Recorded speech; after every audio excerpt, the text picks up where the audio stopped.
Guys. അപ്പം നമുക്ക് വീട്ടിൽ ഒരു പെട്ടെന്നൊരു മുട്ടച്ചോറ് ഉണ്ടാക്കിയാലോ. ഉറക്കത്തിൽ നിന്ന് എണീറ്റ് വന്നപ്പം വിശക്കുന്നു. വീട്ടിലാണെങ്കിൽ ഇഷ്ടപ്പെടാത്ത കറിയാണ്. കുറച്ച് എണ്ണ ഒഴിച്ചു കൊടുക്കാവേ. എണ്ണ ചൂടായി വന്നിട്ടുണ്ട്. നമുക്ക് കടുക് ഇട്ട് കൊടുക്കാം. കടുക് പൊട്ടി വന്നപ്പോൾ നമുക്ക് ഇഞ്ചിയും വെളുത്തുള്ളിയും പേസ്റ്റ്. ഇഞ്ചിയും വെളുത്തുള്ളിയും മൂക്കുന്ന സമയത്ത് നമ്മൾ കൊച്ചുള്ളി എടുത്ത് വെച്ചേക്കുന്നത് കൊച്ചുള്ളി ഇട്ട് കൊടുക്കാവേ. ആവശ്യത്തിന് ഉപ്പ് ചേർത്ത് കൊടുക്കാം. ഉള്ളിയൊക്കെ വഴണ്ട് വന്നിട്ടുണ്ട്. അപ്പം നമുക്ക് ഇച്ചിരി മഞ്ഞൾപ്പൊടി ചേർത്ത് കൊടുക്കാം. കുറച്ച് മുളക് പൊടി ചേർത്ത് കൊടുക്കാം. ഒരു തുള്ളി ഗരം മസാലപ്പൊടി ചേർത്ത് കൊടുക്കാം. ഈ പൊടിയെല്ലാം പച്ചമണം മാറി വന്നപ്പോൾ നമുക്ക് അതിലോട്ട് തക്കാളി ചേർത്ത് കൊടുക്കാം. തക്കാളിയൊക്കെ വാടി വന്നിട്ടുണ്ട്. അപ്പം നമുക്ക് മുട്ട ഒഴിച്ചു കൊടുക്കാം അതിലോട്ട്. ഞാൻ ഒരു 3 മുട്ടയാണ് എടുത്തേക്കുന്നത്.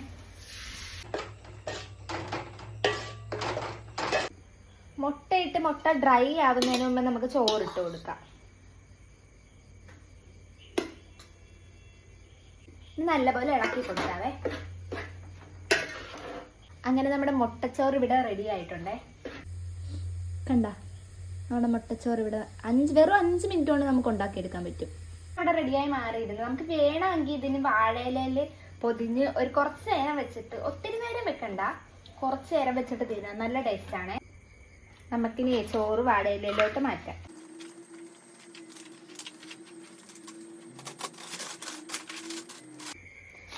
അങ്ങനെ നമ്മുടെ പൊതിമുട്ടച്ചോറ് ഇവിടെ റെഡിയായി കിട്ടിയിട്ടുണ്ട്.